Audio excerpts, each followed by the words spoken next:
조인섭 변호사의 상담소.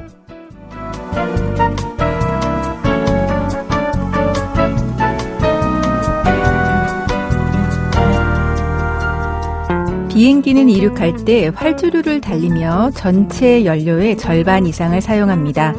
우리가 살아가는 것도 그렇습니다. 일이든 사랑이든 그 무엇이든 시작엔 가장 많은 에너지가 들죠. 요즘 유난히 힘드신가요? 그건 어쩌면 더 높이 더 멀리 나아가기 위한 준비일지도 모릅니다. 오늘도 당신의 이야기에 귀 기울입니다. 조인섭 변호사의 상담소, 저는 조인섭입니다.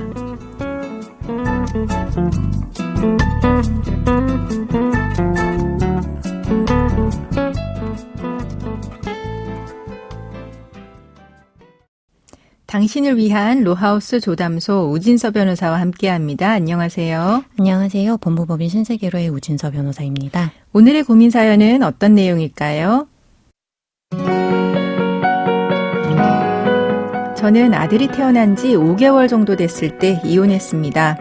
전 남편은 이기적인 사람이었습니다. 저는 아이를 낳고 산후 우울증 때문에 힘들었는데 그 사람은 제가 너무 편하게 살아와서 걸린 거라면서 꾀병이라고 생각했습니다. 결국 우리 두 사람은 관계를 회복하지 못하고 헤어졌습니다. 양육권은 저한테 넘어왔지만 아이 아빠는 양육비를 단 한 푼도 주지 않았고 아이 얼굴을 보러 오지도 않았습니다.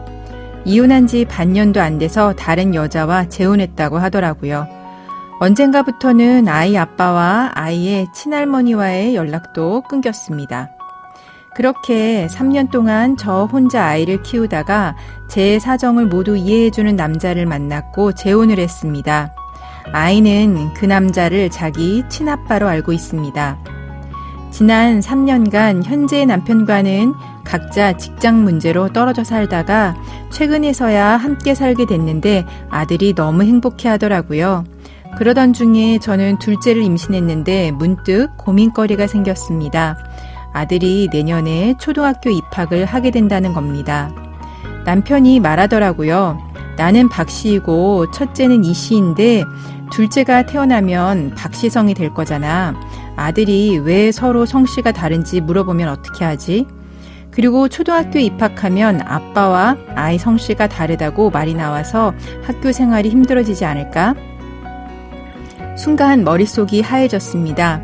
한편으론 남편이 이렇게까지 마음을 써주는 것에 고마웠어요. 아이의 성씨를 재혼한 남편의 성씨로 바꿀 수 있을까요?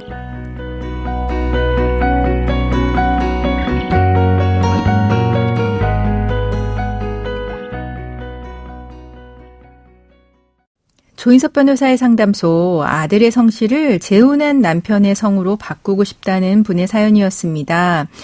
재혼 가정에서는 이런 고민 많이 하시죠. 특히 이제 아이가 초등학교 입학할 즈음에 이런 고민 많이 하시는 것 같습니다.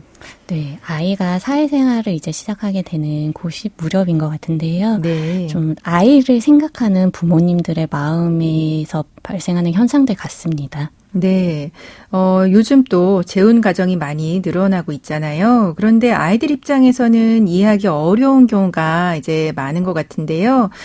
특히 그래서 재혼 자녀들의 신상 문제 이제 신경이 많이 쓰이게 됩니다.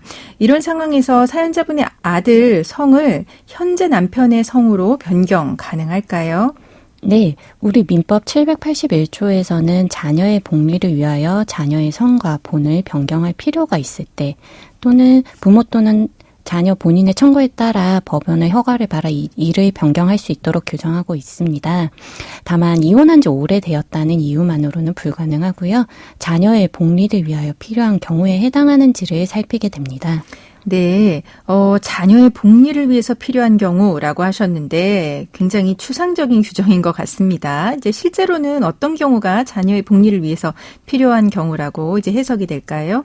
네, 재혼 가정에서 이 사연과 비슷한데요. 형제가 출생하게 되면 형제의 성과 본이 달라지는 등 내부적으로 가족 사이의 정서적 통합에 방해가 된다고 봅니다. 네. 이런 거나 학교에서 너 왜 아빠랑 성이 달라? 이런 이야기들이 아이들의 입에서는 나올 수 있기 때문에 그렇죠. 예, 대외적으로 가족 구성원에 대한 문제로 학교 생활이나 사회생활에 지장이 있는 경우 등이 있을 수 있습니다. 네. 요런 상황이 발생한다고 하더라도 무조건 허용되는 것은 아니고요.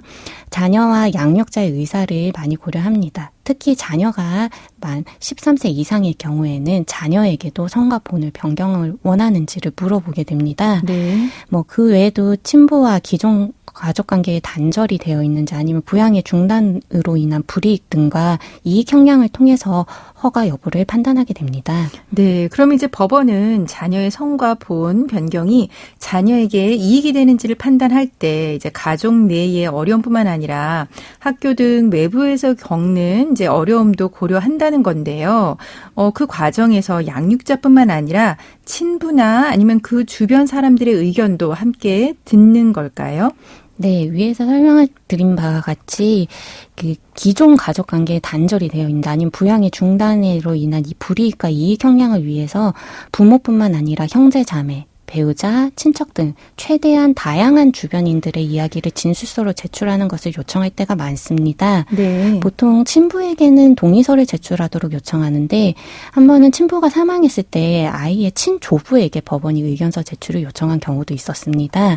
친부가 만약에 부동의하더라도 신문 절차와 가사조사 절차를 통해서 판단 자료로 삼는 경우도 있습니다. 네, 그럼 이제 법원은 최대한 자녀의 입장에서 필요성 여부를 이제 살피고 성과 본 변경이 자녀한테 이익이 되는지 이제 비교를 여러 가지로 한다는 이야기인데요. 그렇다면 지금 이제 사연자분 같은 경우 현재 아이가 현재 남편을 친아빠로 알고 있고 또 초등학교 입학 앞두고 있는데 그럼 성본 변경 가능할까요?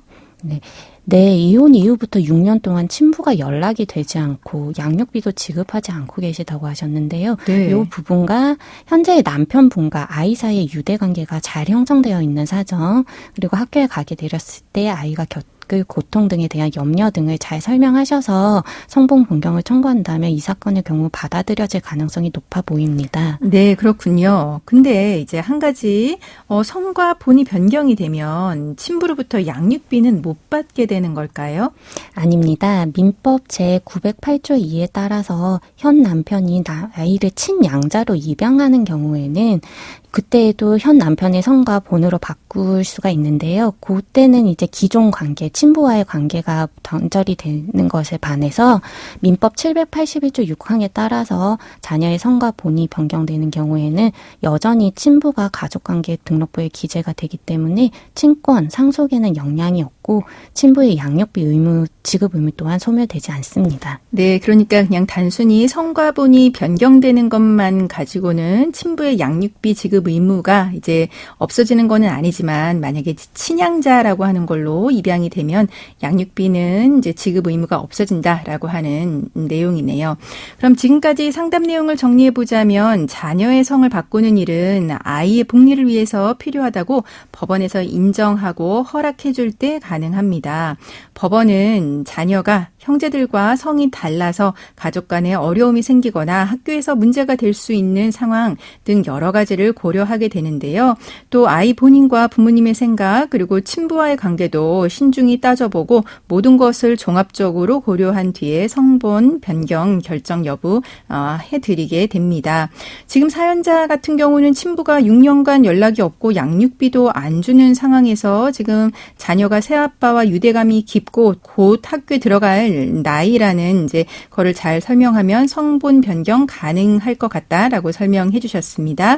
지금까지 법무법인 신세계로의 우진서 변호사와 함께했습니다. 감사합니다. 조인섭 변호사의 상담소는 유튜브와 홈페이지를 통해서 다시 듣기 하실 수 있습니다. 궁금한 점이나 건의할 사항이 있으면 홈페이지 상담 게시판에 글 남겨주세요. 법무법인 신세계로에 따로 연락을 주셔도 좋습니다.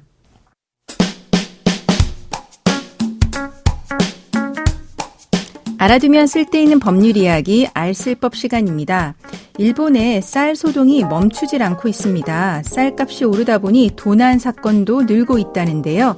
자세한 내용 알아보죠.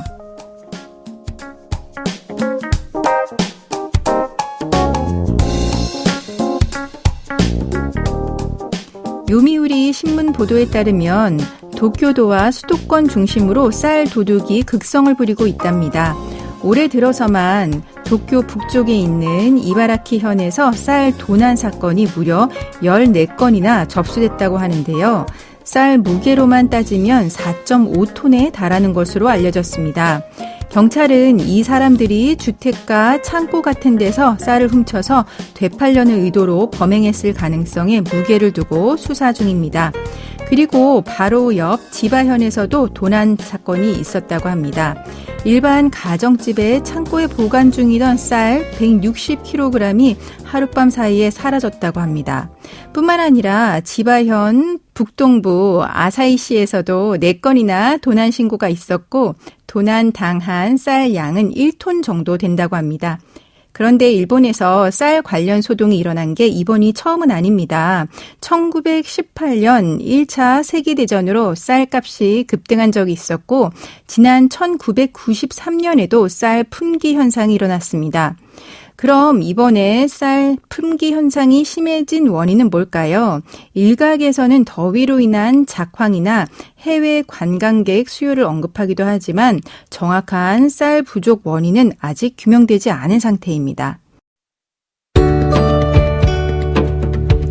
조인섭 변호사의 상담소, 조담소는 언제나 당신과 함께합니다. 끝곡으로 세인트 모텔의 콜드 콜드맨 들려드리면서 저는 이만 인사드립니다. 지금까지 로이어 조인섭이었습니다.